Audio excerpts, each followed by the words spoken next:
Good afternoon, everyone. So, a lot of people have the G8 Designs AC heating controls, the HVAC Center. So that's what I went with back in 2016 when I bought my G8, or 18, I can't remember, somewhere around there. But anyways, so I went with that one. I didn't know nothing about the Aerpro kit. Thought this would be a good addition to go along with the Pioneer head unit I went with. I got the old school AVH 2440 NEX. So it gives me Bluetooth, no wireless CarPlay. But I did change out my controls down here where my, not really controls, but where the cigarette lighter adapter is. I adapted it. So I actually have two USB ports down there. One is connected directly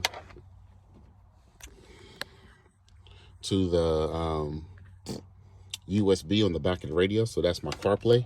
Then the other one is for the passenger, so they'll be able to still use charging while I'm driving. Me and my wife goes for long drives a lot, and I want to be able to make sure she's able to charge hers as well. Yes, there is still one in the center console all the way down in the middle of there. That's a cigarette lighter adapter, but I let the back seat use that one, so when I have my kids with me, they're able to plug in right there and use the one in the back. So a lot of you already know the basic startup. So you have your Pioneer. No, I'm not cammed, so no, you're not going to hear no rumble. So it's your basic startup. Heating controls. Some of you that are brand new to G8s, it's just push button. If you have nails or anything else, like my wife has, she's pretty good with this. Well, she has a problem with it every once in a while, because as you can tell, the buttons are pretty close together. Depending on where you put the plastic piece, you might not be able to read the top part. If you put the Velcro that holds it in place on the sides, if it's too far back or whatever, so then you can't see that. I'm kind of tall, so from my eye view, if I was in the passenger seat, I won't be able to see none of that information. And that kind of really does irritate me a lot when I'm trying to see what the temperature is outside, if I'm on recirculate mode for air pollution, different stuff like that. Also, you lose your physical buttons, so you have to create a switch if you want, or you can just use the hazard down here. And as you can tell, I just pushed it, and sometimes it's finicky as far as coming on. So boom. So that's how you get to your, now if you have all power out, you have power problem, can't turn your radio, then of course your hazard button does not work anymore. So I just want to give you a quick overview as far as real quick. Don't pay attention to the errors because I'm not connected up right now. And I did install a aftermarket backup camera, which gives me great visibility in the back. It kind of sucks that these cars didn't have a lot of the amenities of newer cars, especially for 2008, 2009, like a backup camera, Bluetooth, stuff like that. Yes, I know these cars are made in Australia, but still, once they should have still added this stuff in there. It didn't have built-in navigation. So I got 2009, not 2009.5. So that does kind of suck. So, but that's where I'm at on this. My next, give me a second, and you will have the next part of the video, which will actually show you the Aerpro kit that I just got. It is version 2. So I will be installing that, and I will do a quick little video showing how that starts up. My steering wheel controls will work then, because right now my steering wheel controls do not work, even though I have an adapter. Was not able to get it to work, so I just didn't mind it too much. But now actually I have my steering wheel controls and everything back working again. Stay tuned. Okay, so as you can see, I got the G8 Designs only kit. I got it set up. Everything is good to go. There's a little light for you. You see the everything turned on. Everything is working perfectly. So temperature, everything's nice, smooth transition. Go over here to the hazard light. Works with the manual. Perfect. Exactly what I wanted, exactly what we should have is a manual, so you don't have to worry about having an additional switch in there. Just finished up whatever, got a little late, but that was due to me having to worry about going through the harness for the G8 Designs. So they have a lot of different ways that you have to go through and connect up onto additional power sources. for their kit to work properly. So if you are somewhat electronic or car inclined, then you'll be able to figure out exactly all your constant 12 volt and grounds that you can splice into. So theirs wasn't it wasn't that bad of a kit to install. I knew kind of what I was doing, but like I said, I wasn't able to get the steering wheel controls to work with it. So that was kind of a problem. Also with their kit, I had to do the parking brake little scheme in order to get the actual radio to work and turn on.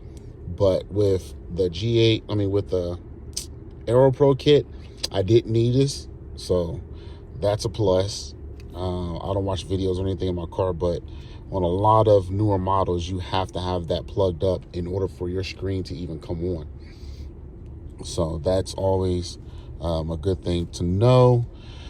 Otherwise, like I said, it took me a while to get through, going through and rechecking all of the power 12 volts that I had tapped into, just to make sure that they was disconnected properly. So all that is great. You can see that the volume controls and everything work up on the steering wheel.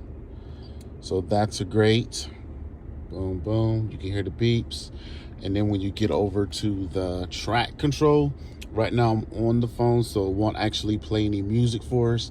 But you can easily go through whatever and select your tracks and everything through that one right there. Also, if you push this button once, boom, you get down here to your heating controls. You can actually control your heating controls from your steering wheel also. So that's a nice little feature, whatever that is built in. I don't know if the original one had that in or not. You also can control the fans with the additional one right here. So that's also a plus. If by any chance you are in dual zone mode, boom, by pushing and holding that button, now you can actually control the passenger side with this one and the driver's side with this side over here. So if you wait a couple of seconds, you don't have to push another button to get back to radio controls. Wait a couple of seconds and it goes right back to radio controls. So that's another plus feature that's built into there or whatever. So I hope that you like the video with the comparisons and everything on there. So again, Apple CarPlay or whatever, I do have the wired version.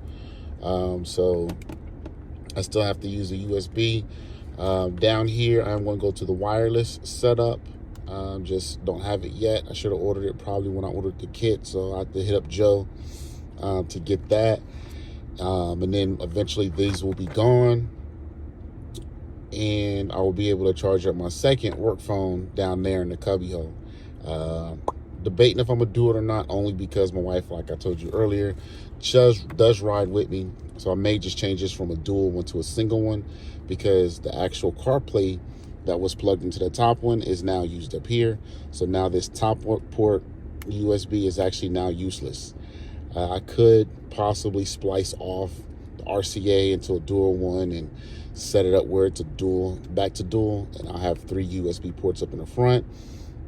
I may try to find a USB type C instead, because a lot of the iPhones now will take type C charging, which would have been great if this was up here, type C. So we all know in the future, probably not in the distant future, you may not be able to find a lightning jack with a regular USB. You have to have a type C adapter possibly in order to use this. Or again, as everybody knows, everything's going wireless now, so it might not be no cords at all. So I may have to upgrade the head unit to an actual wireless head unit eventually. We'll just have to see what the radio / USB / iPhone market, all that goes to, because all of that is what's going to be more and more of a headache as far as figuring out how that's going to work out. So I hope again you like the video. I don't care if you like and subscribe. I don't do these videos for that. I do these videos for just for information purposes. So I don't have many videos, but I'll try to keep up and do a couple more here in the future. Again, thanks again for watching.